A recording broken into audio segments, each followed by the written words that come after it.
Good evening, everyone. Come on, cooperators. I mean, that beer and wine is supposed to make you a little bit more loose at the lips, isn't it? Come on now. Good evening, everyone. Thank you, I'll take that. So, welcome to the 50th anniversary of the 2020 Hall of Fame induction ceremony. Can I get a shout out for the 50th anniversary, please?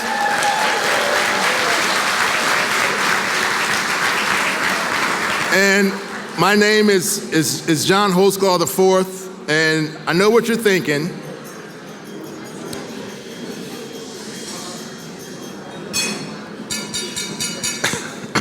I know what you're thinking, and despite what the program may say, I want to welcome you as, wait for the headline here, for the new chair of the Board of Directors of the Cooperative Development Foundation. How about that?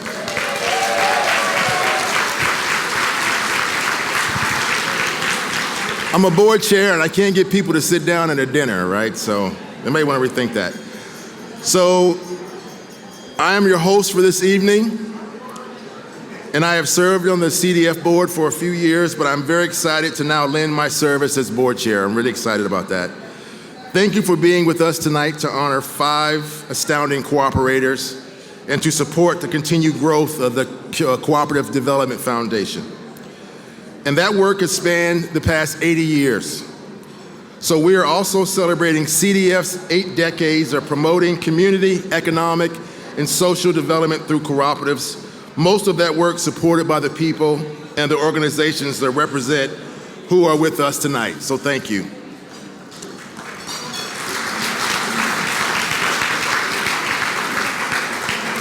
At this time, we want to take a moment to honor someone who led CDF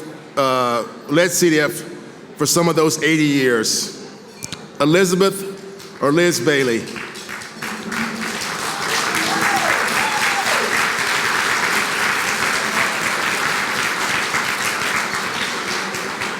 We lost Liz this past year, and she served as the executive director of CDF for 10 years, from 2003 to 2013, stepping out of the role in January 2012 for a few months to help NCBA CLUSA through a transition.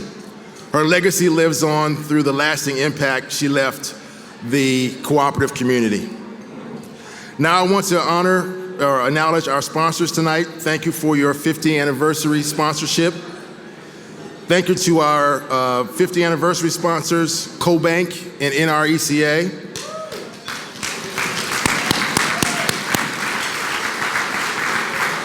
And thank you to our co-op hero sponsors, the National Co-op Grocers, National Cooperative Bank, National Rural Electric Co-op Finance Corporation, or CFC, Momentous Capital. Thank you to all of those. And thank you to our table sponsors who are listed in the programs. As we are honoring co-op leaders and remembering our past leaders, we want to also welcome emerging leaders. We have 15 emerging leaders here with us tonight from our Cooperative Leaders and Scholars Program, or CLS. And this is thanks to the wonderful sponsors who brought these individuals from around the world here for a week of learning and networking. As our tradition, we start our meal together with a moment of reflection, but before I bring up Carla, I wanted to also draw the attention to you all tonight. In the past, for some of our cooperative or unsung heroes, we've had a portrait done, but tonight, if you look on your table, you will find a candle that has Ms. Burroughs on it. It was made by the Douglas Commonwealth Changemakers Cooperative. It's a Black-led women cooperative, and I'm gonna put you all to the true test tonight, right? So there's one candle at each table. So co-ops are 1 member, 1 vote, so each table is gonna have to work it out to figure out which person goes home with that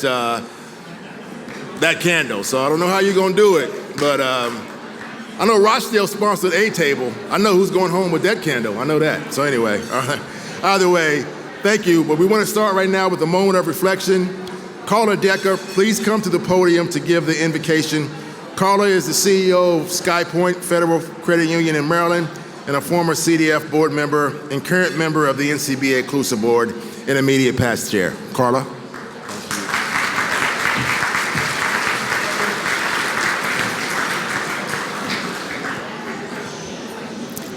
Buenas tardes. Ladies and gentlemen, esteemed guests, and honored inductees, cooperators, all.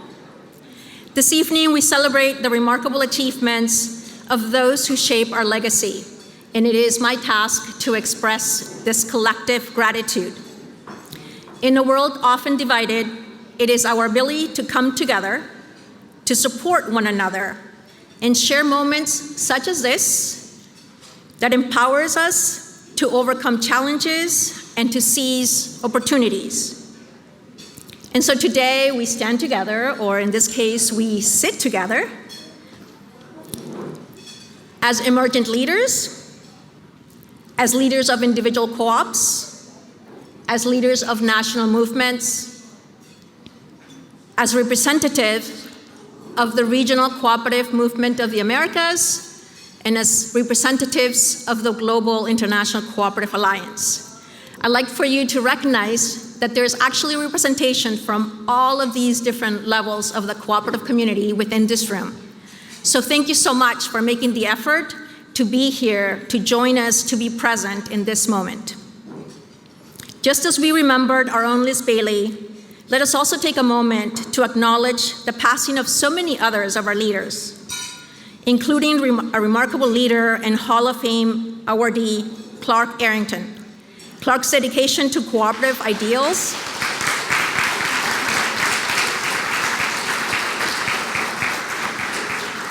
Thank you. Clark's dedication to our cooperative ideals and his unwavering commitment to fostering collaboration will continue to inspire us. Today is also the beginning of Rosh Hashanah, a time of reflection and renewal, and an opportunity to be reminded of the importance of community, compassion, and shared purpose, values that I think we all adhere to. So as we begin this event, let us carry forward the spirit of community and cooperation that defines us, and respond to the challenges and the calls of action, particularly those that we heard over at Impact in the last couple of days, to forge a cooperative future that builds inclusivity, resilience, and ultimately a better world for all. James Baldwin wrote, "Not everything that is faced can be changed, but nothing can be changed until it is faced." Together, let us build a future rooted in solidarity, inspired by the legacies of the five we honor today, and committed to the principles that guide us. Thank you. Gracias.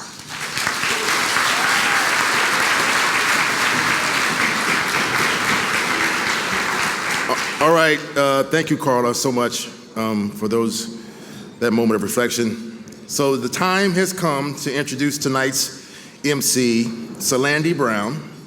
Salandy is a communications manager for the International Cooperative Research Group, ICRG, the research arm of the United States Overseas Cooperative Development Council. She also serves on the NCBA Inclusive Board. Salandy has worked extensively with electric co-ops and in communications for the cooperative movement, both domestically and internationally. In 2021, she was recognized by the International Cooperative Alliance as an emerging leader of the cooperative movement under the age of 25. Help me, y'all, and please welcome Salandy.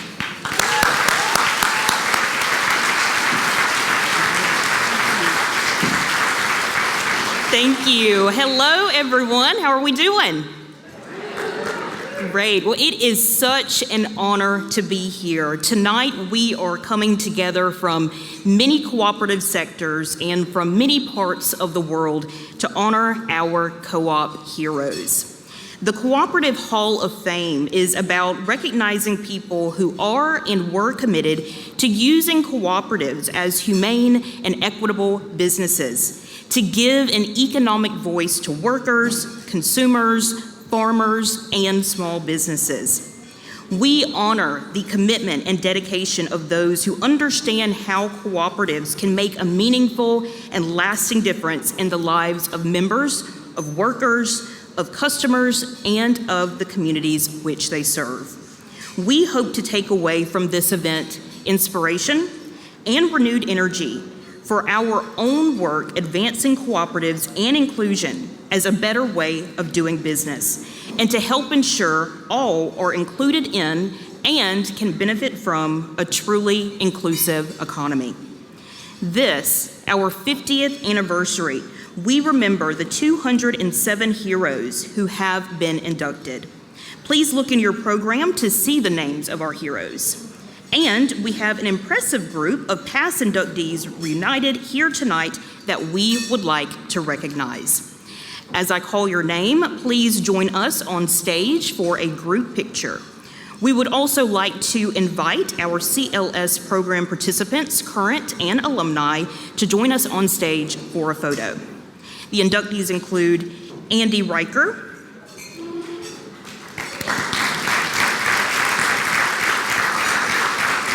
Ann Hoyt,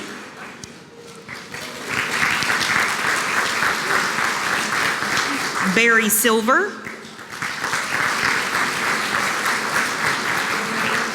Dan Waddle,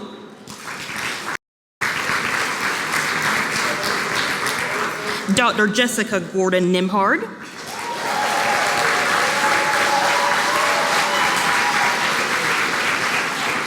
Jim Jones, Judy C. Watts, Karen Zimbelman, Larry Blanchard, Leslie Mead,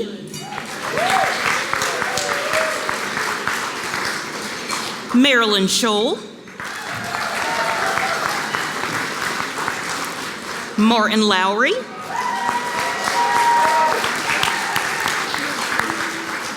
Paul Hazen, Rich LaRochelle, and Terry Lewis.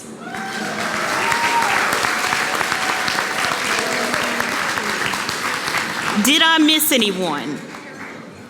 All right, let's give one more round of applause for these incredible inductees.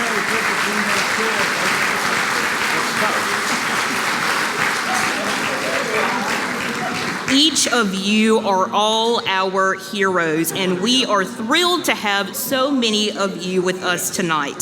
So everyone, please enjoy your meal. We will be back with the 2024 induction ceremony after dinner is served. Thank you. Hello, everyone. We are about to get back started with our program here. I love this little bell. It's effective. All right, everyone, welcome back. It is time to get back down to business. But before we get started, I wanted to set the record straight for a moment. A few of you have asked where my accent is from. Some of you have said Midwest. Some of you have asked if it's Texas, but it's just from down south in Georgia. So, yes. But tonight is not about me. Tonight we are paying tribute to 5 outstanding leaders: Nannie Helen Burroughs, Cliff Rosenthal, Tony Bedard, Chris Clamp, and Vernon Oates. Let's start the round of applause.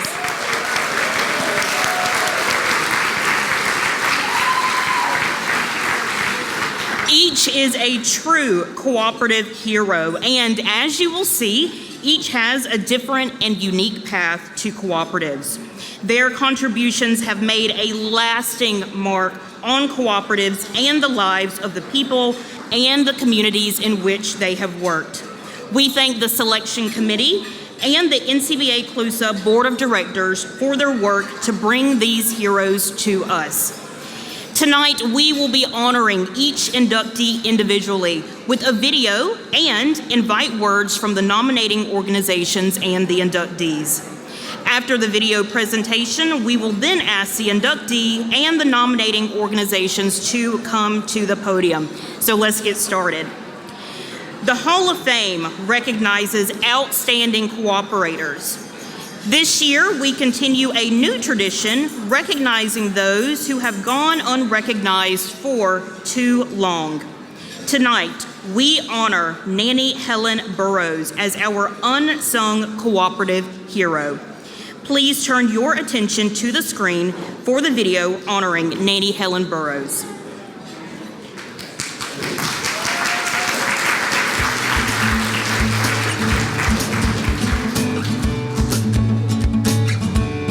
Nannie Helen Burroughs was a great American intellectual, orator, educator, and activist of the early 20th century. She worked with or inspired Adam Clayton Powell Jr., Ella Jo Baker, Martin Luther King Jr., Ralph Abernathy, and even Thurgood Marshall. She was also a pioneering cooperative leader. The story of how Ms. Burroughs came to cooperatives is the story of a woman who believed herself to be an instrument of God. Her Christian faith centered her work and motivated her activism. Her conviction gave her the grit to demand economic and civil justice for Black Americans, especially women. Born in 1879 in Culpeper, Virginia, to parents who were both formerly enslaved, her father was a farmer and a preacher, and her mother washed laundry and taught Sunday school. When she was 5, she and her mother moved to Washington, D.C., where she later studied classical literature at the prestigious M Street High School. Ms. Burroughs planned to become a teacher, as 90% of educated Black women at the time did. But her application was rejected. She was thought too dark to teach at her alma mater. The experience fueled a plan to create her own school, one open to all Black girls and all qualified Black teachers. Though she also wanted to become a civil servant, she was forced to take a job as a janitor. Forthright, committed, and persistent, Ms. Burroughs began to write and speak publicly. She was only 21 when she made an electrifying speech at the annual National Baptist Convention. Her bold words stirred her audience. In Kentucky in 1900, Ms. Burroughs co-founded the Women's Convention of the National Baptist Convention to amplify women's voices and role in the church. The Women's Convention grew to become the largest group of African American women in the world. 5 years later, she addressed 18,000 people at the First Baptist World Alliance Conference in Hyde Park, London. With the support of the National Baptist Convention, Ms. Burroughs realized her dream of starting a school for girls in D.C. She opened the National Training School for Women and Girls in 1909. It was the first vocational school for Black girls in the United States. A major school and a national religious organization were not enough for Ms. Burroughs.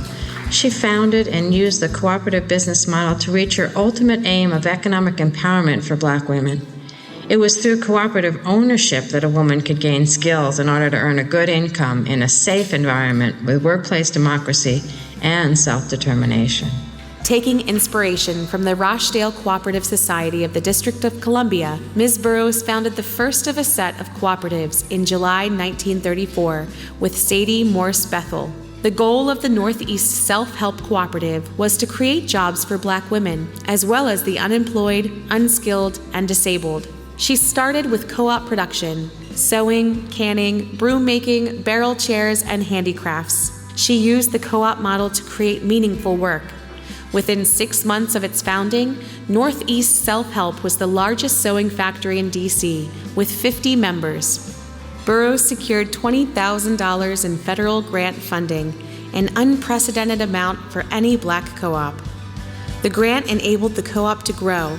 Members bought a farm and started a consumer cooperative. By 1936, the renamed Cooperative Industries of Washington, D.C. had 400 members. Under Burroughs' leadership, Northeast Self-Help Co-op, and then Cooperative Industries, promoted and required education and training for its members. The co-op also had a rather unique stipulation in the bylaws that the surplus that was not distributed to members would be reserved for two funds, one for emergencies and the other for education. By the time it was renamed Cooperative Industries, the co-op had become what may have been the first multi-stakeholder cooperative in the USA, combining the worker co-ops with the co-op farm and the consumer grocery co-op. Quoted as saying that she created the co-op based on a firm belief that the cooperatives furnished one of the best ways for the Negro to develop initiative and self-help, Burroughs saw herself as a movement builder. In the preamble of the co-op's constitution, it states one of the purposes of the co-op is to create, quote, a more equal distribution of wealth and opportunity for employment. In 1939, the Greenbelt Cooperative newspaper noted this on a visit to the co-op. Greenbelt visitors were impressed by the loyalty and common sense manner in which deep-seated and difficult economic problems were being solved by members of the Cooperative Industries Incorporated. It has a record of splendid achievement under the leadership of Miss Nannie Helen Burroughs, President. Miss Burroughs was also a member of the D.C. chapter of the Cooperative League of the United States and was often asked to give public speeches of the power of cooperatives.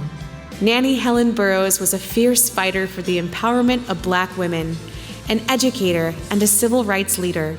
She also was a co-op innovator, a co-op educator, a co-op advocate, and an accomplished cooperative stateswoman. Because of these accomplishments and the many ways that she combined issues of civil rights and women's rights with cooperative business development, we recognize Nannie Helen Burroughs as a co-op hero. Tonight, we add to her historical accolades by inducting Nannie Helen Burroughs into the Cooperative Hall of Fame.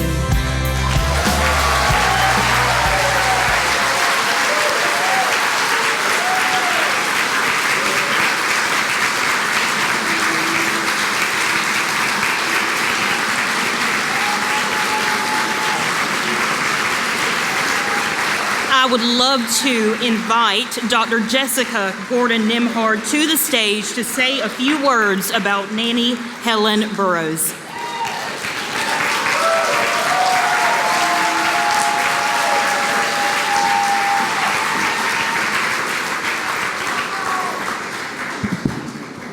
Good evening, everybody. So first I'd like to thank Margaret Lund, who's not here, but she was the one who had the idea for the Unsung Heroes, and we were able to put an initiative together that CDF and NCBA approved, and so now we've got our third Unsung Hero. If you all remember the first one 2 years ago, was Ella Jo Baker, and then last year was Helena Wilson, and this year, Ms. Nannie Helen Burroughs. I also want to thank one of my students, Ludi Tenor, who did some of the research for us so that we could give you all that background. So we know that Nannie Helen Burroughs was an icon for women's education and women's rights, an icon for Black women's leadership, Black religious women's leadership, and another victim of colorism, not being hired because you're too dark, even in the Black community. But she was also a take charge person. So instead of letting that or anything else stop her, she created her own opportunities, established and designed a school for women, and then she turned to jobs. She created co-ops so women were not dependent on racist or sexist or other bigotry for their livelihood and safety. She argued that women needed to be in charge of their own work, needed to engage in production work where they were in control of well-paying quality jobs that cared about workers in their communities. But she never did anything halfway. Once she was introduced to the co-op model, she saw it as a solution. A solution, again, to good-paying jobs in production, not service, safe jobs, self-determination, democratic governance, food security, enabling broad ownership and wealth building, especially for women. She used her incredible fundraising and speaking skills to promote and build worker co-ops, not just consumer co-ops. She co-founded and helped to run one of the most unique and inspiring co-ops I've studied, Cooperative Industries of DC. It started out as Northeast Self-Help Cooperative, as you heard, founded by Burroughs and Sadie Morse Bethel. It was a producers co-op to provide industrial education and the opportunity to work for unemployed, unskilled, and handicapped people, especially women homemakers, and to provide self-supporting occupations, especially for those living in absolute poverty during the Depression. Already an innovative and much-needed set of cooperatives, once Northeast Self-Help expanded to own a farm and include a consumer co-op, grocery store, and a health clinic, they changed the name to Cooperative Industries. And there we have this wonderful multi-stakeholder co-op, an ingenious combination of activities to address quality employment, food security, health, women's self-empowerment, and wealth building, all during a most trying time, the Great Depression. It's important for us to understand Ms. Burroughs' accomplishments. She founded and co-founded people-centered organizations all her life to bring people together in equitable and democratic ways to assert agency and leadership. She is little known as a co-op educator and developer, I believe, because when her focus was on economic justice and economic democracy, her accomplishments were ignored, maybe even feared. She achieved some respect for the work she did with the DC CLUSA chapter in the 1930s, but there was no mention of her when I first started attending co-op meetings and conferences in the 1990s and early 2000s when I was asking about Black co-ops and Black cooperators. And even living in DC, a city that adores her as an educator, it wasn't until one of my organizations, Organizing Neighborhood Equity DC, started highlighting her co-op work that we actually recognize her in DC as a co-op developer. Tonight, we have a chance, long overdue, to recognize and celebrate a cooperative educator, a co-op activist, and stateswoman, a co-op developer, and a co-op hero. Please show your appreciation, respect, and love for our latest unsung hero, Ms. Nannie Helen Burroughs. Thank you.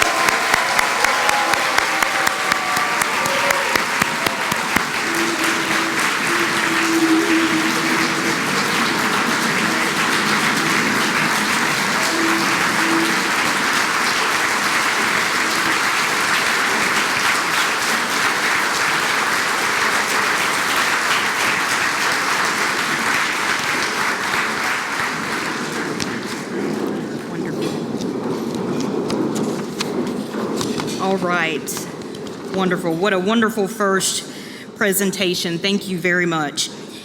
The next inductee, Cliff Rosenthal, has been working for more than 50 years to create ways to empower low-income communities by bringing more capital to them through community development, credit unions, and community development financial institutions.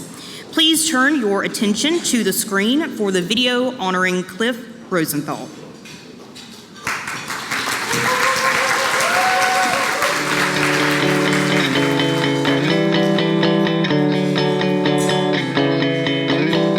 Cliff Rosenthal dedicated his career to improving access to capital for low-income and minority communities.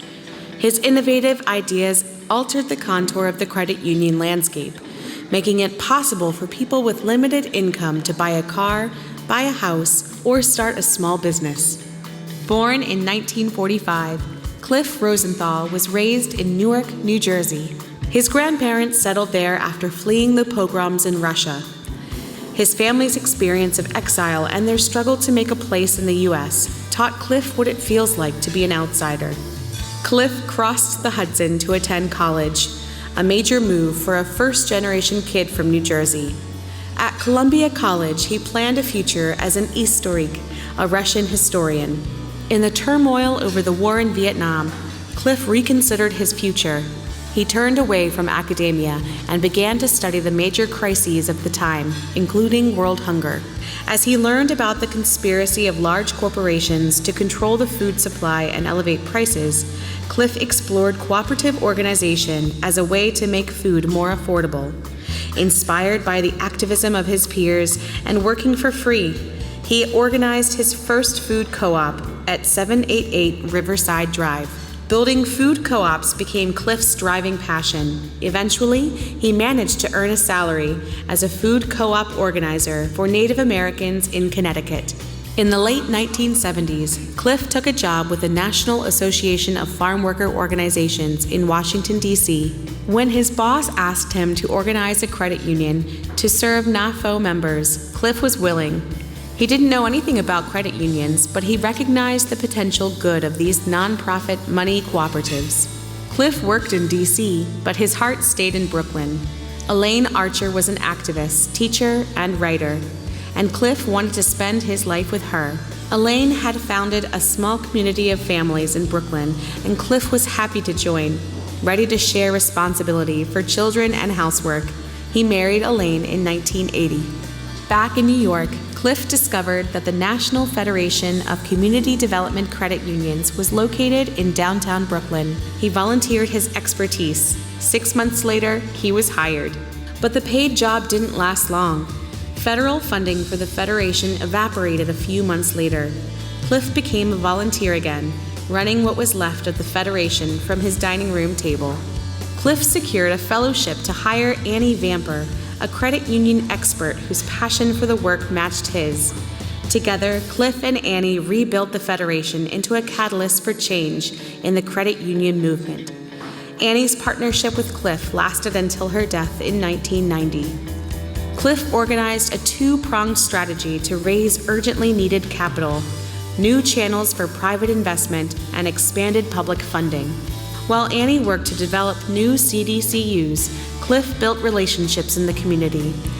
In 1982, the Federation received its first major private investment, $30,000 from the Adrian Dominican Sisters. Cliff had the brilliant idea of creating a federal fund to support community development and cooperative finance. He outlined his plan in a 1988 concept paper.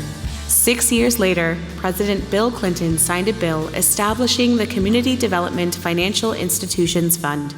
Now, more than 500 credit unions serving 20 million members are CDFI certified.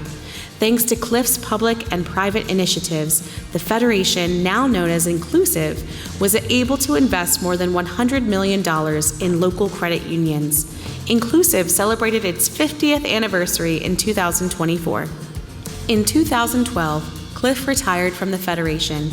He returned to Washington to establish the Office of Financial Empowerment at the newly formed Consumer Financial Protection Bureau. Cliff is also an author. He writes for industry publications, including American Banker.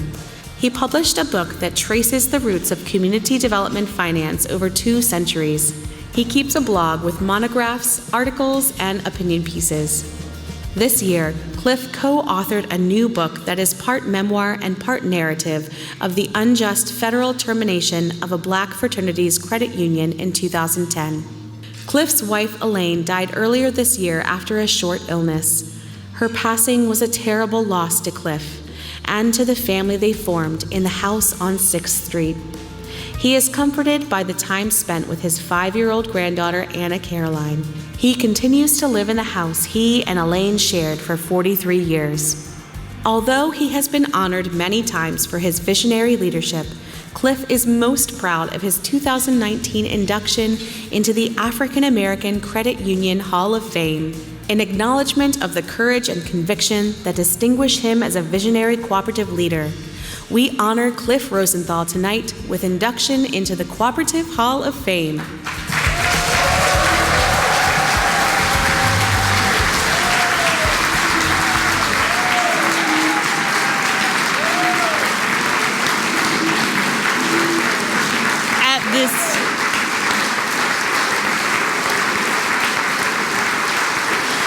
At this time, I would like to invite Kathy Mann and Cliff Rosenthal to join me on the stage for a few remarks. Thank you. On behalf of Inclusive, I'm honored to introduce Cliff Rosenthal for induction into the Cooperative Hall of Fame, a true co-op hero. The contours of the credit union landscape today have been forever shaped by his leadership. As you all have heard from the video and background, Cliff developed a passion for cooperatives early in his career, leading food co-ops, but it was when he worked to organize a credit union for the National Farm Workers Association that he became hooked on credit unions. Cliff arrived in 1980 in New York and joined as a volunteer a very new organization, the National Federation of Community Development Credit Unions. And within months, the organization was on the brink of closing when crucial federal funding was eliminated. And Cliff took on the leadership of this organization he so loved, bringing it back from the brink of oblivion. Over the next decade, he doggedly worked to rebuild a new and more resilient organization.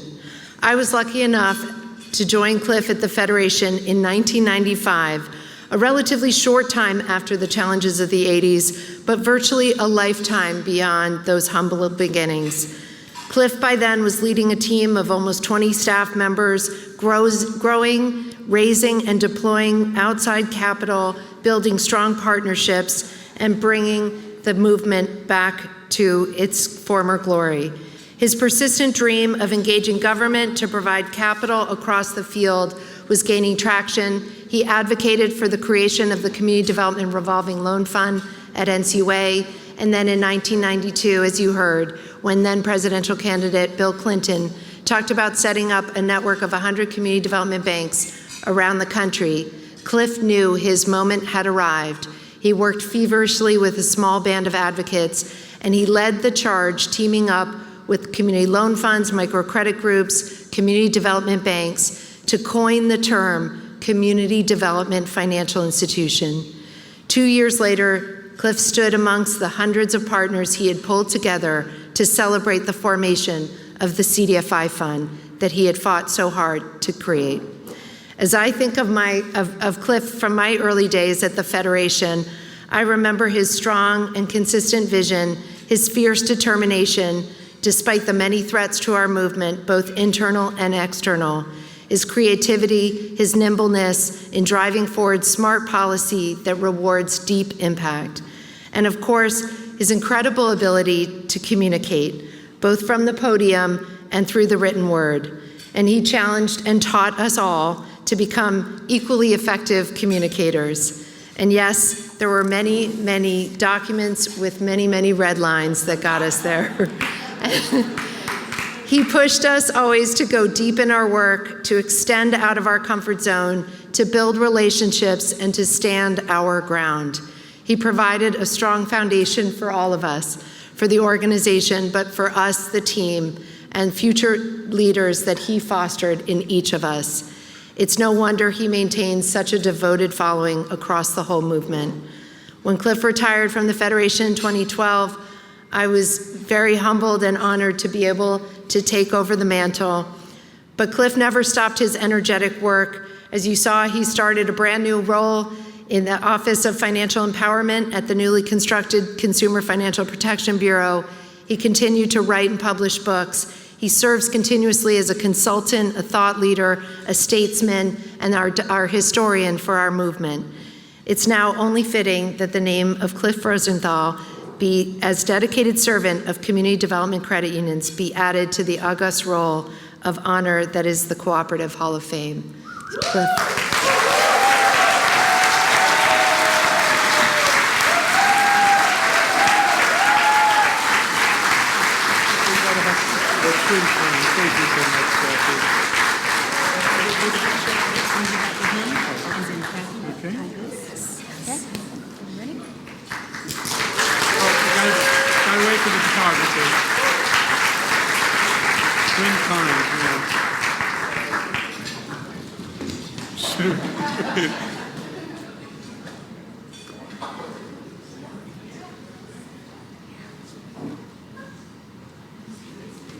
Congratulations. Thank you. Cliff, the stage is yours.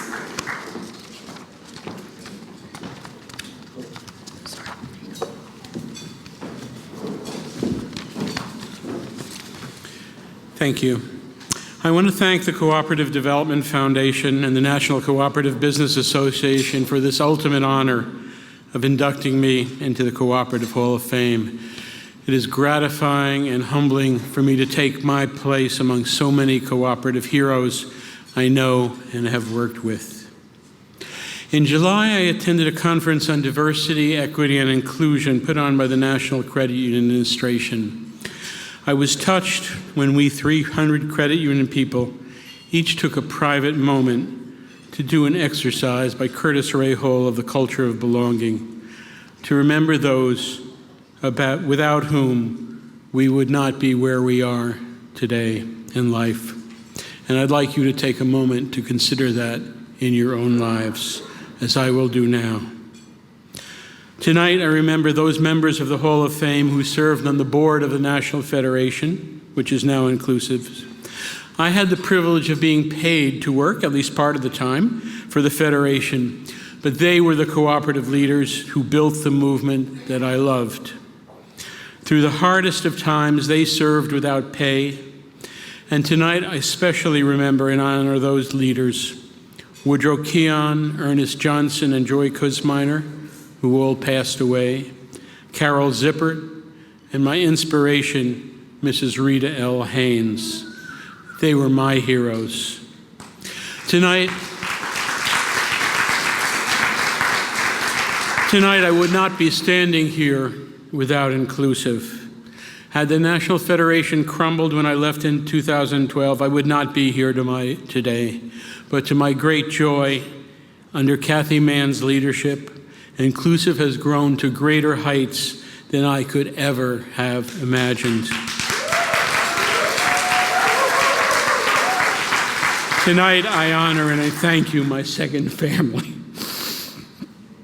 And the National Federation itself might never have survived had not a group of community activists and organizers one day in 1984 called the Federation, which then consisted of Annie Vamper and me entirely, to help them organize the Lower East Side People's Federal Credit Union. It was born in a shut-down bank building and 40 years later has 10,000 members and nearly $100 million in assets. Tonight, above all, I am here because of my wife, Elaine Archer, who died on April 14th of this year. I left a job in Washington in 1980 to marry Elaine and join her in the Brooklyn commune that she and two other families had founded. When the Federation lost its funding, when I had to work without pay, I was able to continue because we lived as a cooperative, sharing expenses, sharing household duties, sharing child care. When I later had to use our savings to cover payroll, on one occasion, Elaine and the cooperative were there to keep me going and sustain me. And when my beloved Federation went through some soul-searching years, I did not quit because Elaine supported and sustained me. Tonight I honor Elaine's memory and thank our children of the commune, Dana Archer Rosenthal and Carlos Cerruti, who are here with me tonight, along with the other members of our proudly extended family, Emma Yu, Sean Gribben, Anna Caroline Archer Gribben. In closing, I want to say this. I'm Jewish. Tonight is Rosh Hashanah, the celebration of the new year. It's a holy time. Tonight, regardless of our various faiths, we are here together, all of us, to celebrate our common faith. It is expressed for me in the Jewish instruction that means the most to me, tikkun olam, to heal the world. That is what we as cooperators do and spend our life work doing. So I thank you all for sharing this night with me, and in the coming year, may we all continue our work of healing the world. Thank you again.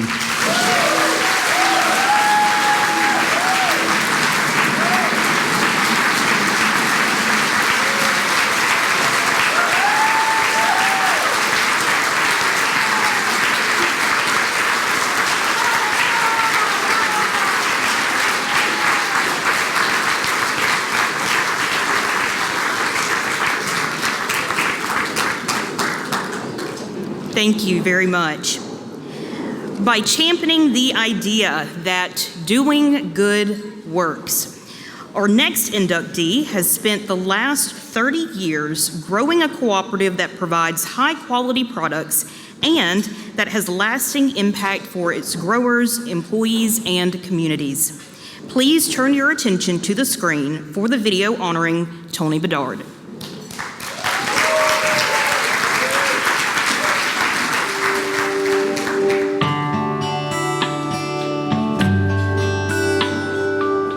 For Tony Bedard, growing your business while improving your world isn't just possible, it's inevitable, if you stay focused on the mission. Tony is CEO of Frontier Co-op, where the guiding principle is doing good works. Frontier manufactures globally sourced and sustainably produced herbs, botanicals, and plant-based products. Tony has demonstrated just how well doing good can work. Frontier sales have grown more than 500% in 30 years. That success enabled a lot of philanthropy. Frontier donates about $1 million a year to community building programs around the world. Frontier started in 1976 as a two-person operation in eastern Iowa. The founders were committed to cooperative business, organic production, and fair trade. They were also committed to their neighbors in rural Iowa. Frontier Co-op's headquarters are nestled into the landscape near Norway, Iowa, only 60 miles from Tony's high school. About 600 people live in Norway. About the same number work at Frontier. Tony's path to leadership of a 50,000-member co-op wasn't clear to everyone. He was an accomplished athlete in high school, but an indifferent student. But Tony knew that eventually he'd have to find his own way. He was the 8th kid in a blended family of 18. He understood he'd have to make his own luck. Tony's outlook improved when he transferred to Don Bosco Catholic High School in Gilbertville, the wrestling capital of the world. In the sport he loved most, Tony found the discipline and structure he needed to get through. Tony met the prettiest girl he'd ever seen at a community fair in Gilbertville. Marcia Hagerty came from a big family as well, 16 siblings. The couple had been together ever since. They now have 3 children and 8 grandchildren. When Tony took a job at Winnebago after college, he already knew about hard work. He started a mowing business with his brother when he was 9. He and his siblings worked as farmhands, cement pourers, roofers, and carpenters. During detasseling season, the Bedard kids formed their own crew, working whole fields by themselves to earn more money. Tony remained at Winnebago for 9 years. He liked being his own boss and became known for taking jobs that no one else wanted. By 28, he was the youngest member of Winnebago's management team. When he became director of operations at Frontier in 1991, Tony led with the motto, "Every job is important and every worker is a professional." He learned to do every job himself. It was an approach he continued when he became CEO in 2003. Under his leadership, Frontier Co-op began to thrive, opening new facilities in Belle Plaine, Urbana, and North Liberty. The cooperative grew to include 3 brands, Frontier Co-op, Simply Organic, and Auracacia. Meanwhile, about $53 million in patronage was returned to owner members. Frontier's success is built on 3 pillars: doing good at source, doing good in community, and doing good within its walls. For corporate leaders looking for a model of a socially conscious business, it's an inspired approach. For Tony, it's just a good business plan. Doing good at source includes supporting dozens of community and business building projects through Frontier's Well Earth Impact Sourcing Program. A recent $80,000 commitment to improve access to medical care for farmers in Guatemala isn't a charity. It's an investment in suppliers of much of the cardamom, turmeric, and allspice that Frontier imports. Doing good in the community means fulfilling a responsibility in every community the co-op operates in.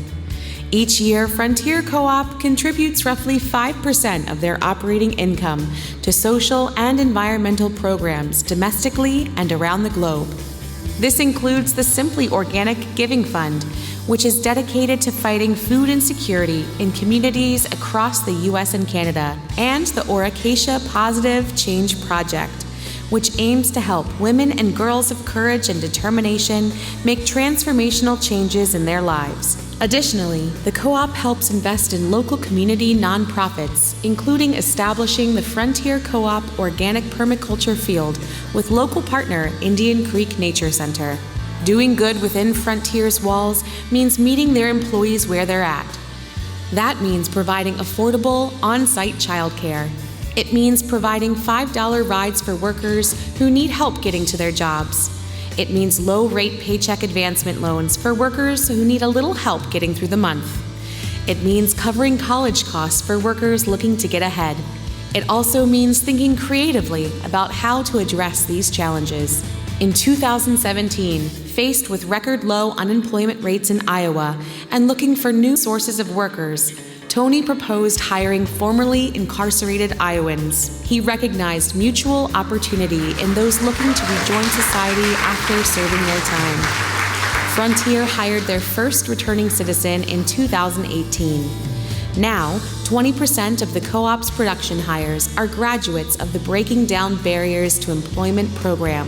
Tony is the recipient of the Oscar C. Schmidt Business Leadership Award. Under his leadership, Frontier Co-op has also been awarded the Reuters Responsible Business Award, the Engage for Good Halo Award, and the Workforce Innovation Award. In 2022, Tony accepted Inc. magazine's Best in Business Award in recognition of Frontier's Second Chance Hiring program. Tony Bedard is a leader with a global vision and a local vocation.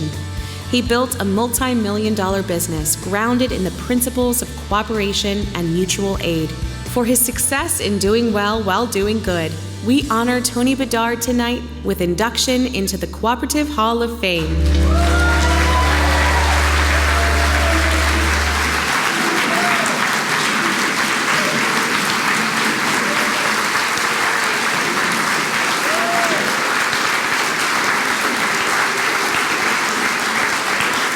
Please join me in welcoming Laura Kirkendall and Tony Bedard to join me on the stage for a few remarks.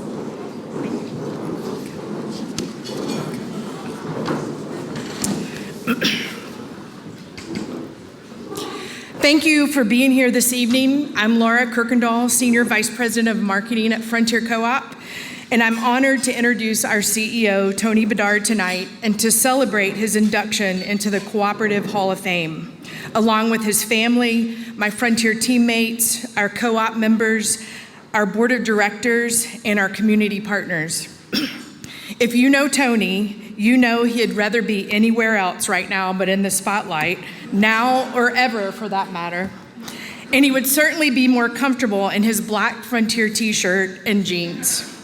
But here we are, and I'm pretty sure he's counting the minutes until this thing is over. Hang in there, Tony, we're almost done. When I came to Frontier 4 years ago, a big part of my decision was the reputation that Frontier has in the natural products industry for things such as early adoption of organic and fair trade standards, second chance hiring practices, and on-site and subsidized childcare. While Tony didn't necessarily originate all of these programs and practices, he has certainly been the champion who has made these part of our DNA, and his leadership is at the heart of it all. At Frontier Co-op, we often refer to our purpose statement for direction, doing good works. The idea that doing the right thing for all of our stakeholders isn't charity, it's just good business.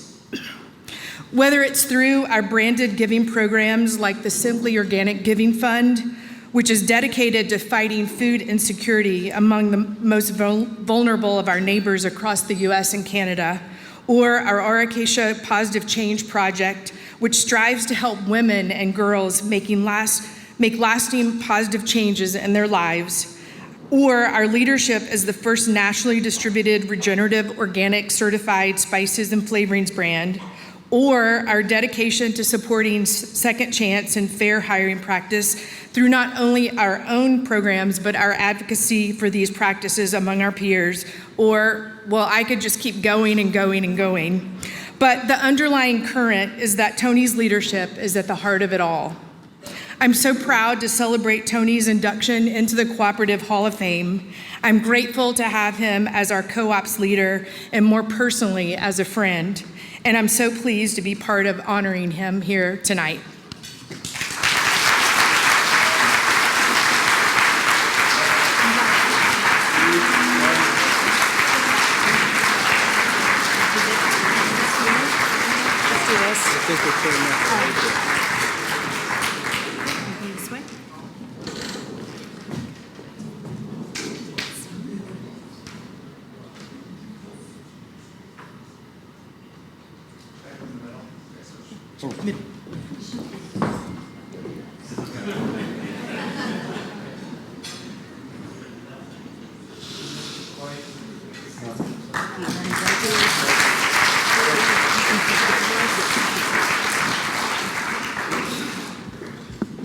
I have no idea where those pictures came from. Zero idea. I have not seen those or even admit to those pictures. So anyway. So that takes all the pressure off after you've seen somebody in a mustache and short shorts. I want to start by saying thank you to NCBA and the Cooperative Development Foundation for this honor. As Laura said, for those of you that don't know me, I couldn't be more uncomfortable receiving this kind of award. The work that Frontier Co-op has done since its beginnings in 1976 are a result of our cooperative members' owners' faith in us and the hundreds of employees and our management team and our board who have all built our company around this idea that doing the right thing is not charity, it's just good business. And the fact that this room is so full of so many deserving cooperative leaders, and I am extremely humbled to be receiving this honor. When I joined Frontier Co-op over 33 years ago, I found a very unique company fighting well above its weight class. Frontier was doing things at home and around the world that were much bigger and much more impactful than any company its size at the time, with childcare for its employees and source development projects that were changing people's lives. Before I came to Frontier, my only exposure to the co-op model was growing up on a small farm in Iowa. I was raised in a big family, you saw the picture, sort of a Brady Bunch from hell situation. A blended family with 16 kids. We were small farmers who used the local ag co-op for equipment and services that we weren't able to afford or do on our own. Even so, I hadn't thought much about the co-op model or what it meant to us. It was just part of everyday life in rural Iowa. It wasn't until I joined Frontier that I realized how much that same cooperative model meant to smallholder farmers around the world. Cooperatives are fundamental building blocks for smallholder farmers in our origin communities who play such a critical role in Frontier's supply chain and who are so central to our long-term success. It's been one of the greatest experiences of my life to witness firsthand what the cooperative model has done for our partners in places like Sri Lanka, Madagascar, India, and of course our partners in Guatemala. I've seen firsthand how they molded the co-op model to fit their unique needs and address challenges to the social and economic health of their communities. I'm looking forward to going to Madagascar in 2 weeks to visit some of our projects with our vanilla growing partners there, including farmers who are growing our regenerative, organic certified vanilla. Our co-op has long committed to using our unique model to building our supply chain, whether it's access to critical services like healthcare or clean water, or to improve their businesses to ensure our partners' long-term sustainability. I want to take just a second to thank USAID Corporate Development Program for their support of the work in the last few years. Our partnership has helped us to bring scale to the communities we work in. Frontier Co-op has lived out our purpose of doing good works for decades, within our walls, in our communities, and around the globe. It's been an honor to walk and work next to the employees and members who believe in this work. Their commitment is what allows us to continue to build our co-op, expanding our reach, taking the long view, and ensuring that we're having a positive impact in lives we touch. I'm so grateful to be part of it. Thanks again for this honor.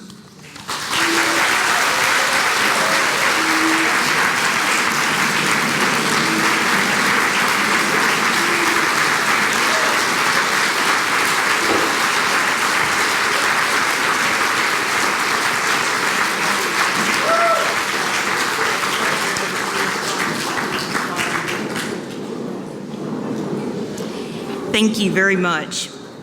As a leading educator and researcher for cooperatives for over 40 years, our next inductee touched every sector of the cooperative movement and has taught many students who went on to become co-op leaders. Please turn your attention to the screen for the video honoring Dr. Christina Clamp.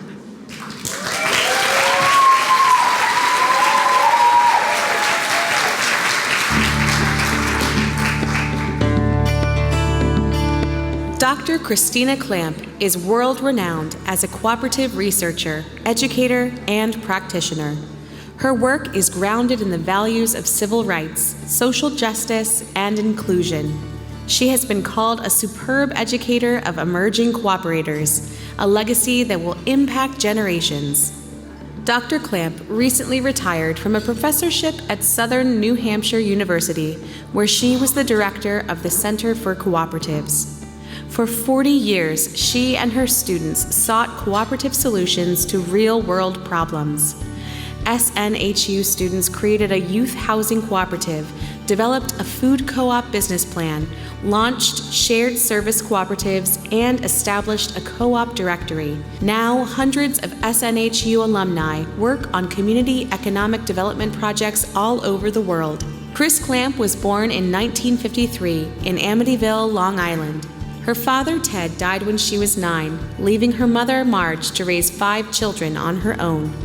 Marge needed to find a job, which was difficult because she didn't have a high school diploma. The kids also needed to find work. For a while, Chris taught piano to pay for her own music lessons. Chris's mom eventually found employment with the county government. The experience left her determined that her children should not struggle as she had. Education, she told them, was their ticket to financial security. Chris heard her mom. She got a scholarship to St. John the Baptist High School, where the nuns instilled in her an awareness of civil rights and social justice. The sisters hoped their bright student might have a religious vocation, but Chris had other plans. With encouragement from an English professor at her first college, she transferred to nearby Friends World College. She was moved by the Quaker-influenced values of the school, centered on human dignity and community. As she watched her male peers being drafted to serve in Vietnam, Chris looked for opportunities to learn from cultures outside of the United States. She was ready to learn about the world from a different perspective. Chris's studies took her to the American South, to the Highlander Center in Tennessee, and to Georgia, where she learned about rural cooperatives for the first time. She traveled to Florida, where she worked as a civil rights field worker for the Southern Regional Council and volunteered for a youth job placement program. Her experiences opened the eyes of the college kid from New York. She was stunned, for example, to hear her landlord in Broward County brag about owning a lynching tree. Chris studied social justice movements in Costa Rica and Guatemala. In India, she studied the Gandhian model of social justice and cooperatives. While visiting Nepal, she met her future husband, Don Ganini. On their first date, Don helped her exchange dollars for rupees on the black market. They've been together now for 44 years. By the time Chris enrolled in grad school at Boston College, she was clear about her purpose: to do research to support a social solidarity economy. She traveled to the Basque region of Spain to study the world's largest worker cooperative, Mondragon. As part of her investigation, she interviewed 50 co-op managers and co-op founders. She returned in subsequent years for follow-up interviews. The resulting research continues to inform worker co-op human resource strategies worldwide. Throughout her career, Chris served multiple terms on the boards of influential cooperative organizations, including NCBA CLUSA, the ICA Group, the Food Co-op Initiative, and the Local Enterprise Assistance Fund, LEAF. She offers her expertise to many small community economic development projects as well. In New Hampshire, she helped establish a farmers market co-op. In North Carolina, she organized training for Black-led community development groups. In Cincinnati, she developed curricula for Co-op Cincy, a nonprofit incubator of worker cooperatives. Chris even advised her daughter Caitlin on how to set up Samara Collective, a communications co-op. Although she is retired now from teaching, Chris continues her research. In 2022, she co-edited a collection of 30 essays highlighting the story of Mondragon and its influence in the world. The 400-page book is already recognized as a guide for those interested in a model for structural change in our economic institutions. Early in her career, Chris Clamp was approached by a CIA case agent interested in employing her skills for international espionage. Fortunately, she chose to be an activist scholar instead.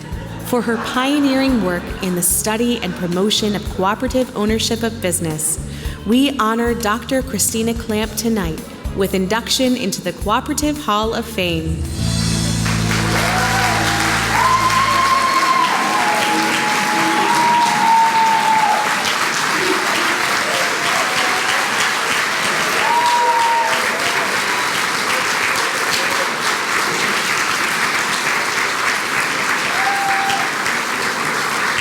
I'd love to invite Gerardo Espinoza, Terry Lewis, and Dr. Clamp to join me on the stage for a few remarks.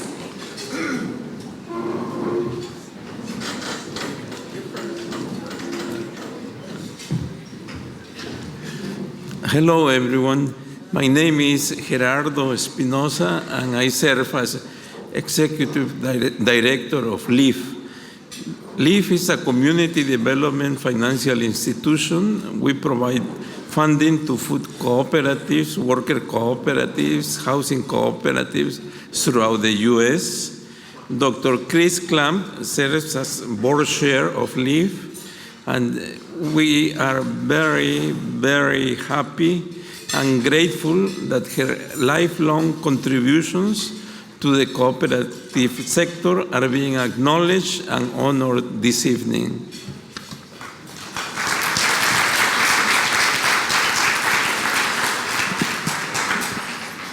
So, you may not know this, but people are inducted into the Cooperative Hall of Fame in a category. And Chris will probably be inducted as an educator. But I have to tell you that what Chris is a category buster.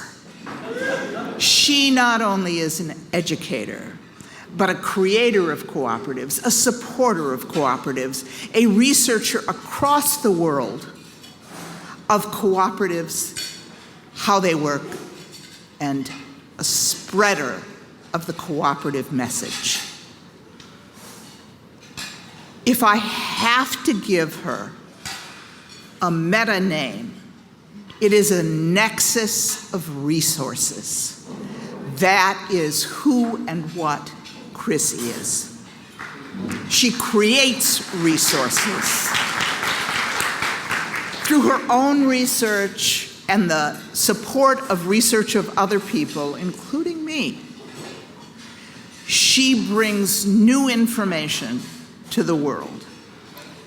She creates human resources. Her students at Southern New Hampshire University in the Cooperative Development Program have been spreading the cooperative existence,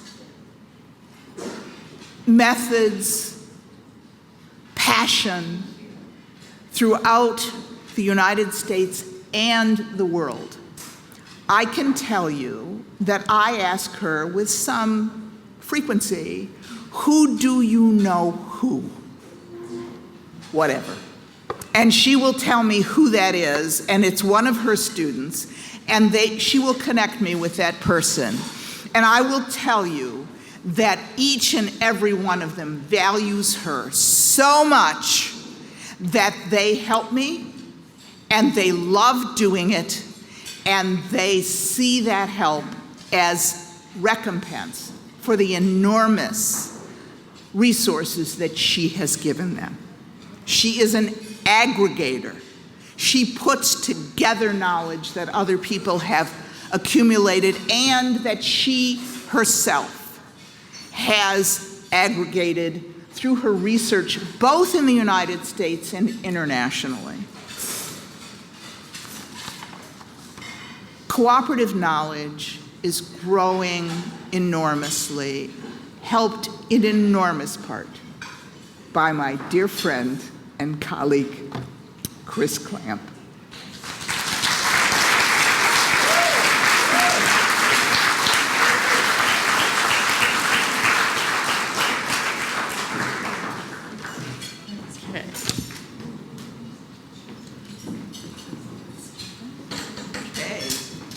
This is way better than mine. I got a gavel. You got a gavel? And it broke, so I don't have it anymore, but this is beautiful. I know. Yeah, please. Yes. This goes to Southern New Hampshire University. Yes. So you get one. Look. Put it there. This is so you remember who I am.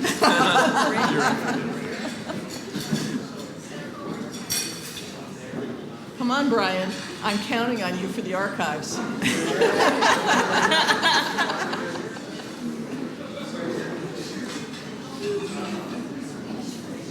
you.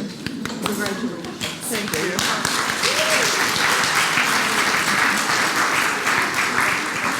This is heavy.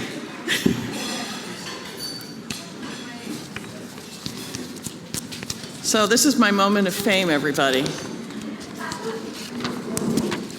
All right, so I, like Cliff before me, I want to start by thanking the Cooperative Development Foundation and NCBA for this honor. Of course, I never thought this honor would be mine. Don't frown, Martin, I saw that. I also want to thank my planning committee and nomination committee members for their work on my behalf, including my former student, Noemi Spence, and my daughter, Caitlin. And in particular, Gerardo, who was up here a minute ago, but very humbly went back to his seat, leaving me alone. And Terry Lewis, you owe me a drink next February. Okay, so last February, Vernon, I still owe you the essay. Mike Mercer in his Cooperate letter, which if you're not getting it, you should be as cooperators, challenged us to reflect on what is the soul of a cooperator. And in that moment, I turned to Terry because I was visiting with her at the time, and I said, I know what my talk is going to be about, all 3 minutes of it. My cooperative soul is grounded in my early education in Catholic social justice and reinforced in my later university education at Quaker College. I came to appreciate the importance of cooperatives as a means of addressing the gaps in our economic system. And it was inspired by the work of Moses Cody, the founder of the Antigonish cooperative movement in Nova Scotia, who said we must be the masters of our own destiny economically because who else will? And also by the work of Father Arizmendi Arrieta, founder of the Mondragon cooperatives in Spain, who emphasized that cooperatives are a means, not an end. So for me, cooperatives cannot resolve all problems, but they can and do resolve some, and provide us as a way to confront and work together to make things better. Simply put, cooperatives have made my professional and personal life enriched by the people that I've worked with, studied with, and taught in my classes over the years. In college, I visited rural cooperatives in Georgia. It was a chicken cooperative, agricultural co-op. In India, craft co-ops, and in Central America, again, craft co-ops as well as agricultural cooperatives. And through those experiences, I saw how co-ops enhance the lives of their members. Those early experiences set me on a path of studying and belonging to cooperatives ever since. In 1981, I was hired at Southern New Hampshire University. And I was actually hired as a co-op educator, if you can believe it, in a school of human services, and went on to teach for 27 years in community economic development, which is where I first met Cliff and the work of the National Community Development Credit Union Association. In that work, I was able to work with both international and national students, some of whom are in this room today. And through my teaching and my own education, I developed a strong belief in the importance of creating opportunities for students to experience cooperatives in all their forms and sectors. Higher education has a role to play in connecting students to cooperatives, but too little of this is occurring in the United States. Business schools, and I learned tonight, my own former coworkers at Southern New Hampshire University have started on the path to develop across the board in their curriculum the introduction of students to cooperatives and how to work in cooperatives. Thank you. So my challenge to those of you who are in the room tonight is that it is through higher education we have an opportunity as cooperators. If you're already working with local universities and colleges, I thank you.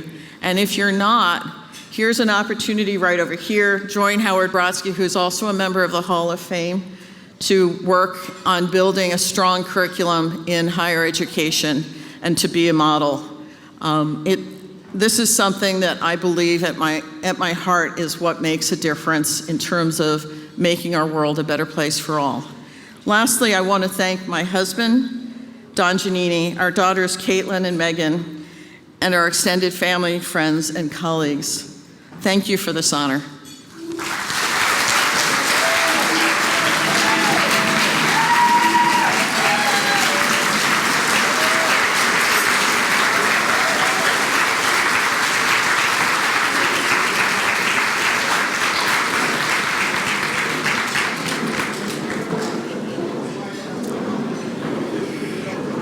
Thank you very much. Our next inductee has used his business acumen and background to help develop and manage cooperatives and has raised the voice of cooperatives through his Everything Co-op radio show for the past 10 years. Please turn your attention to the screen for the video honoring Vernon Oakes.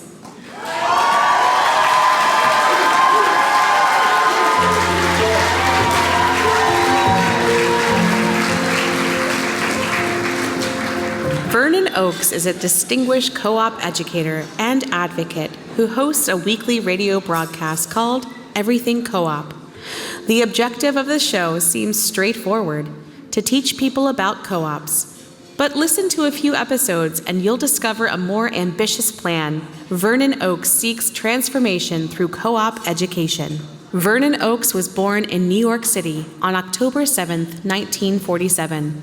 On that day, 1976 Hall of Fame inductee Jerry Voorhees published a letter in the New York Times, encouraging readers to learn more about co-ops.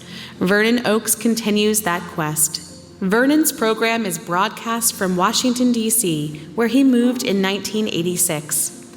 He planned to build a business as a residential property manager in Chocolate City. Vernon's road to D.C. and cooperatives took him from New York to West Virginia to Pennsylvania, California, Indiana, and Puerto Rico. From the beginning, he confronted systemic racism. In elementary school, kids called him the N-word so often it felt like his middle name. When Vernon was 1 year old, the family moved to West Virginia, where his father's family is from. In 1955, schools in Bluefield were just beginning to integrate. That meant frequent fights on the playground for Vernon and his 6 siblings. Although Vernon was a bright child, he was placed in remedial classes because of a speech impediment. He also struggled with reading comprehension and writing, likely because of undiagnosed dyslexia. But Vernon excelled at math and sports. He learned to apply himself from the example of his mother, who spent the early morning hours studying for her undergraduate degree. His football coach told him that a winner never quits, and a quitter never wins. Vernon decided to never quit. After high school, Vernon attended Bluefield State College, where his mother got her degree. As student body president, he fought efforts by Bluefield State's first white president to exclude black students from the historically black college. He later earned a master's degree in mathematics at Penn State and an MBA from Stanford University. The child who didn't like reading became an academic. He taught math at the City University in New York and at San Diego State, where he became the first chair of African American Studies. After business school, Vernon joined Cummins Engine Company in Indiana. After a few years, he relocated to Puerto Rico to run a distributorship there. Education was his calling, though, so he returned to teach marketing at Howard University and to run their MBA program. He designed training programs for the U.S. Department of the Interior. In 1993, Vernon opened Oaks Management Incorporated, a property management business in Washington. Limited equity housing cooperatives were among the first buildings that Vernon's company managed. He admired the business acumen of the mostly black women who ran the co-ops. He was also intrigued by the business model that guided them. Vernon dug deep into the history of cooperatives. He was especially interested to learn about the role of black Americans in the modern cooperative economic movement. Vernon became a spokesperson and advocate for cooperatives. He joined the Potomac Association of Housing Cooperatives and the National Association of Housing Cooperatives. He met Roger Wilcox and Herb Fisher, who became his treasured mentors. In time, he assumed leadership of NAHC. In 2014, Vernon and Pat Thornton decided to create a radio program to promote the cooperative business model and celebrate Co-op Month. He enjoyed the project so much, he continued at his own expense. When NCB CEO Chuck Snyder heard about Vernon's dedication, he quickly offered the bank's support. NCB has been a primary sponsor of Everything Co-op ever since. Over 10 years and 400 episodes, Vernon has interviewed cooperators from every sector. He has spoken with more than 100 co-op advocates. Every conversation advances the cooperative movement by elevating the voice of cooperative leaders. In 2018, Vernon Oaks received both the Stan Dreyer Award from National Cooperative Bank and a Lifetime Achievement Award from the Potomac Association of Housing Cooperatives. In 2022, he was honored with NAHC's highest honor, the Jerry Voorhees Award. Vernon is now a member owner of Columinate, a national consulting and management services cooperative. He is part of a team that is developing a property management alternative for manufactured home communities. When Vernon is not preparing for his radio program or offering practical financial advice to clients and colleagues, he can be found on his motorcycle, traveling in his RV, or on the dance floor. Dame Pauline Green once said, "Co-ops help people come out of poverty with dignity." The message resonated with Vernon and motivated his action. For 3 decades of support for cooperative housing in Washington, D.C., and for 10 years of thoughtful questioning and engaging co-op storytelling, we honor Vernon Oaks tonight with induction into the Cooperative Hall of Fame.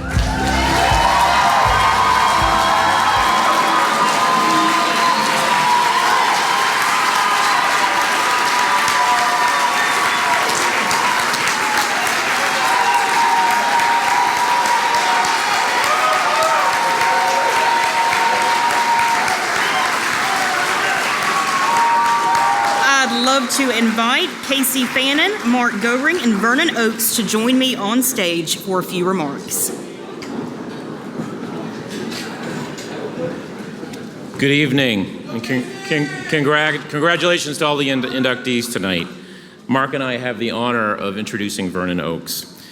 I want to quickly highlight 3 reasons why Vernon is so deserving of the Hall of Fame honor.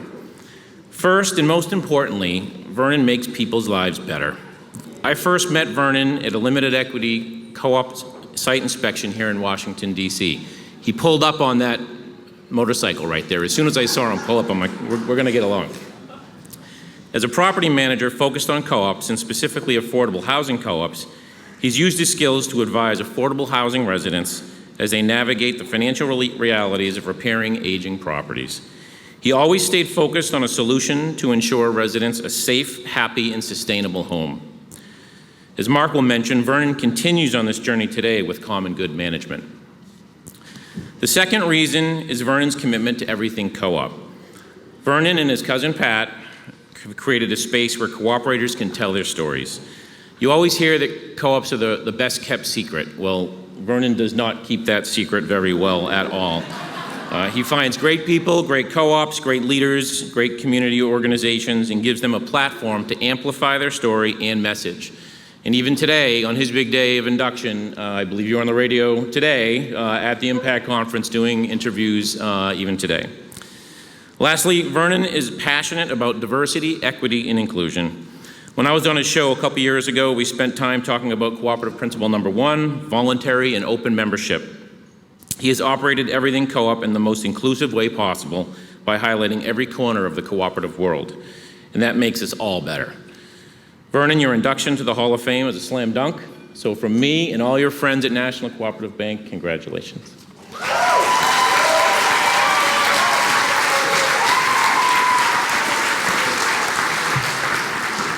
Hey everybody, what a treat to be here to celebrate Vernon's induction with so many friends and family of Vernon Oaks here. I figured out why Vernon fell in love with co-ops. And for all of y'all who know Vernon, it's because he genuinely cares about people. I mean, really cares. We asked our Common Good team members what difference Vernon had made by being an advisor and mentor to us, and to a person, they spoke to how much he cared for them, personally, professionally, how he cared for the residents that we serve, how he cared for the residents' neighbors and their neighbors. And so Vernon fell in love with co-ops because co-ops just help people. That's what it's about. So Vernon figured you out. What's it like having a mathematician as a mentor? Okay? Here's what it means. You're on a Zoom call, you have a long meeting, and then at the end, he says, "Mark, can I share my screen?" And then he shows a spreadsheet, all numbers, telling the story about what we worked on together, right? And then lastly, here is an example of this is a mini lesson from Vernon that he passed on to me and I'm passing on to you. Ready? Public recognition is a form of compensation.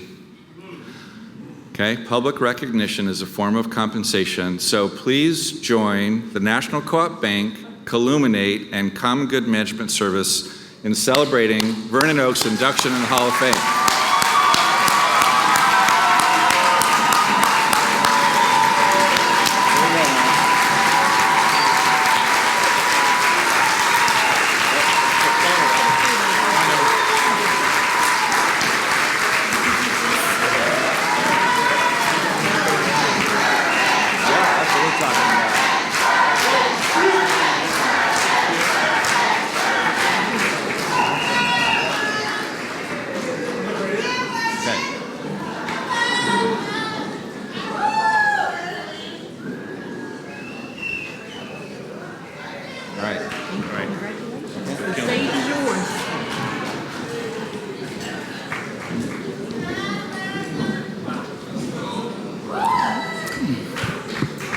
So you hear my peeps.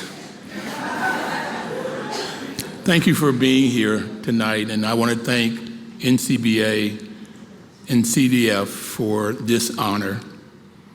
Somebody asked me a month or so ago, "Are you inspired yet?" And I told them no. I almost said hell no. And they looked at me and said, "What?" And I said, "I've been inspired for a year." I mean, I was told last November that I had been inducted. So the inspiration has kept growing. So I want to thank the application committee, the people who put the application together and went to the selection committee, and the two gentlemen that was just up here were on that committee with Terry Appleby, Thane Joel, and Pat Thornton. Thank you. And then I want to thank, there is no way I do this by myself. And it is now We've just started our 12th year. We just finished our 11th year at the end of October.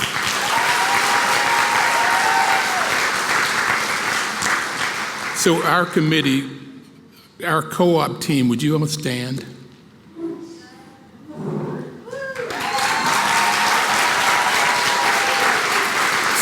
Stay standing a minute. So you've heard Pat. Pat was with me the day that Karen Jackson from WOL said you should have your own show, because I was on her show. And we decided we were going to do it for 1 month, and now again it's been 11 years. And she's been a producer. I tell people she doesn't accept this. She's the brains behind everything co-op. She just tells me what to do, and I go do it. Justin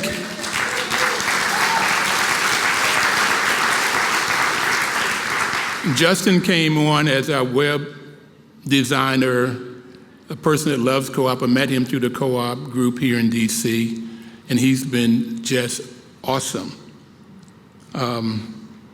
He's newly married, by the way, and he's here with his bride.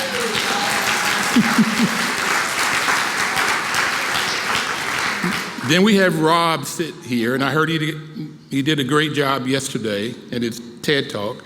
But Rob came and said, look, I want to work with you guys, and let's do it pro bono. So he's been working 5 years now. And he's the brainchild behind this holiday list, co-op holiday list. You'll find some of these cards outside, or you can go to everything.coop and sign in. What we want you to do is nominate some co-op products or services, and there are 5 categories. And then we'll have a team that will select those, and then we promote them. Last year, we did all kinds of different things to promote these products for the holidays. It's another way to promote co-ops, and that's the reason we started Everything Co-op. And then Samuel here came on. He's been recent to help us with our social media, and he brought Melanie on that does our posting. She does five postings a day, 5 days a week. And she's not here because she's from Kenya and she could not get a visa, but I'm hoping to have her here next year in the new co-ops or the leadership program.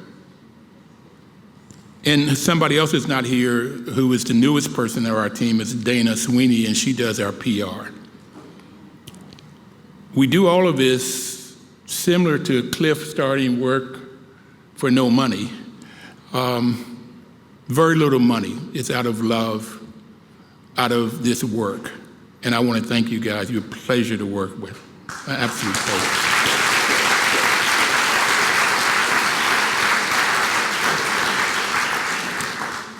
So then some of the people to thank, some that are not with us. Some of you that know me know that I had a great relationship with Chuck Snyder. Chuck and I would go walking on Sunday mornings at Haynes Point.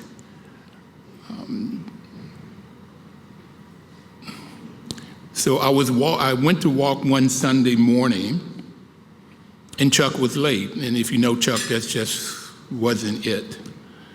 I would drive my RV, and I had told him about my getting an RV. He went out and bought one before I bought mine. And he would drive his, and then we would walk around Haynes Point. So this particular Sunday morning, I was sitting there, he's late, so I called his wife, and she told me he had died the night before. So I'm a man, so I know whatever came in my eyes wasn't tears, because we don't cry, you know? But I was on my knees crying, missing Chuck, and I didn't realize how much I had come to love and respect this man for, well, let me say it to you this way. Malik Yokini helped to start the Detroit Food Co-op. It took them 13 years and $22 million to get it started, and it opened the first part of this year. I was on a panel with him, and he said that white folks in the co-op community are different. And what that meant to me, and I think what he meant was, you just don't find the racism here. You find people helping people, regardless, and that first principle of race, religion, politics, social standing. It just doesn't make any difference. People helping people. Chuck, then Liz Bailey, who passed this year. Ralph Page passed a few years ago. These are people that really affected me and taught me.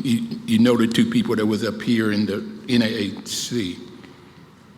But people are still living. I'm gonna miss some people, but Dr. Jessica Gordon-Emhart always teaches me. Michael Peck, who's ill and not here today. David Thompson is ill and not here today, and he's a former Hall of Fame recipient. Cornelius Blanding will be one day. He's down there running the Federation of Southern Co-op. Deb Trocher, who does the up and coming. Now there's this other guy, okay, that's a jazz player with a PhD in philosophy who used to work for, what was it called, Rural Electric Co-ops? Martin Lowry. Great man. And then at WOL, there's two people. Most of you may not know Kathy Hughes, but she owns 53 radio stations and a TV channel. My first show I did with her, 87, 88. I only did it for 2 years, 4 months each, and I saw her every day because it was in on the corner of 4th and 8th Street. And she would just give me pointers on how to do this thing. I've been there 11 years, I haven't seen her once. She's gotten,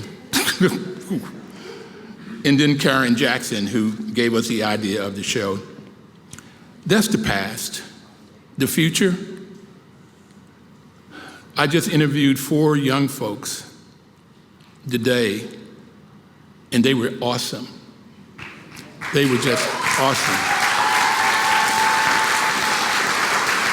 I love the young people's energy and enthusiasm and articulation and intelligence.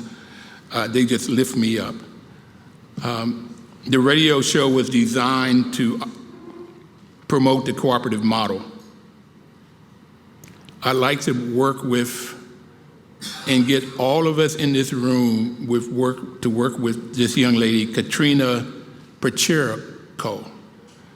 She did a class, she's with Dowie, and she did a class a couple weeks ago at the Federation of Worker Co-ops that talked about how we can work together, if you will. She didn't name it this, but P6, cooperation, cooperatives cooperating with each other. How we can work together to promote this. It is best kept secret, this co-op model.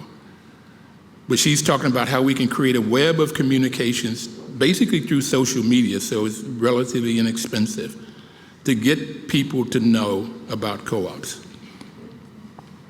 Then we're forming Everything Co-op Communications, a media company, and that's the folks over here.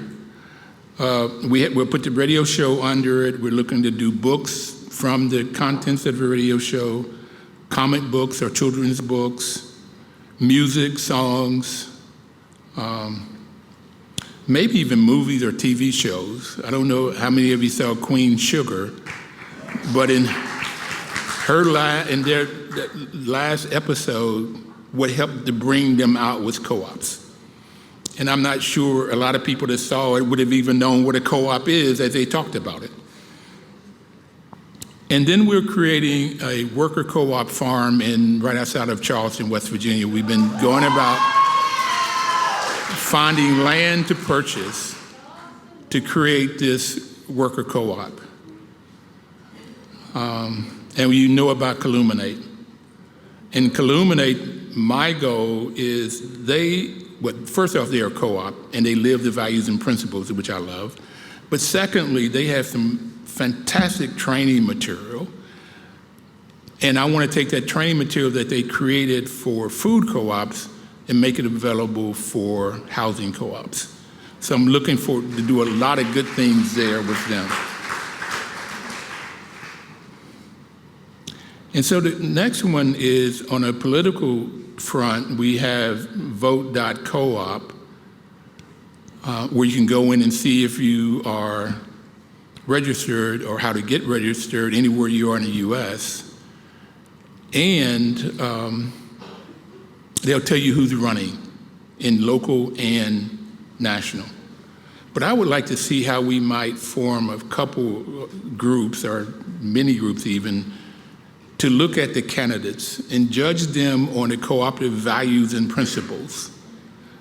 And I like the values of honesty, openness, social responsibility, and caring for others. Look at the candidates and then judge them on those values, and then decide to vote for those candidates.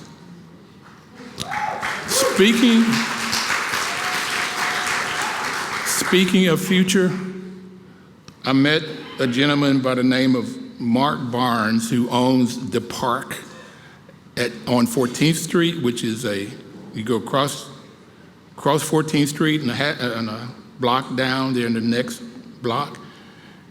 And I was trying to arrange something for 48 people. He said, no, you invite everybody there, and you will have your own floor to dance or talk or whatever else. So we have an after party. Everybody's invited.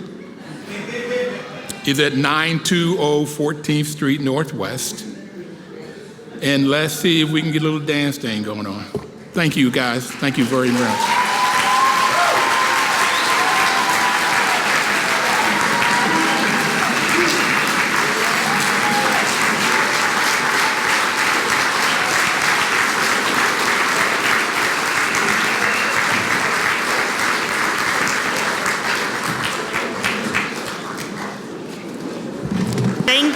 So much, everyone. I think that we can all agree that though all these heroes had unique journeys, they are all amazing co-op heroes.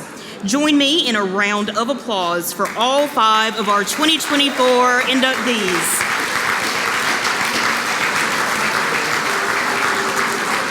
Plaques commemorating tonight's inductees have joined those of past inductees in the Cooperative Hall of Fame and hang in the NCBA CLUSA and CDF office here in DC. The videos and biographies of the 2024 inductees will be added to the Hall of Fame website, heroes.coop.